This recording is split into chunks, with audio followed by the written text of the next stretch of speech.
बातमी मुंबईतून धक्कादायक बातमी आहे, कारण मेट्रोच्या कामासाठी खोदलेल्या खड्ड्यात कोसळून एका महिलेचा मृत्यू झालाय। मुंबईच्या अंधेरी पूर्व परिसरामध्ये ही दुर्घटना घडली आहे। सिप्स कंपनीच्या समोर मेट्रो लाईन 3चं काम सुरू आहे आणि या ठिकाणी खोदलेल्या खड्ड्यात विमला गायकवाड नावाची ही महिला पडली आणि 100 मीटर वाहून गेली। या घटनेची माहिती मिळताच अग्निशमन दलाचे जवान घटनास्थळी दाखल झाले। तब्बल 1 तास शोध घेतल्यानंतर महिलेला ताल्यातून बाहेर काढण्यात आले, मात्र यात या महिलेचा दुर्दैवी मृत्यू झाला। दरम्यान काम केल्यानंतर हा रस्ता पालिकेकडे हँडओव्हर करायचा होता, मात्र मुंबई महानगरपालिकेने पत्र लिहून संपूर्ण रस्त्याचा पहिल्यासारखंच काम करून द्या, मग हँडओव्हर करा असं पत्र दिलं होतं। त्यामुळे मेट्रो प्रशासन आणि महापालिकेच्या वादात या महिलेचा मात्र नाहक बळी गेला।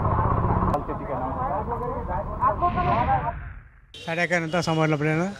मी पोलीस स्टेशनला येऊन भेटावरून बोललं की नेमकं काय झालं काय आपल्याला माहिती नाही, पण मला तर दोन्ही दिसत नाही स्पष्टपणे, दोन्ही पप्पा आहे मला चालत कुठे कामही भेटत नाही। मग त्याच्या उपजीविका मला कसं तर घर चालवत होतं।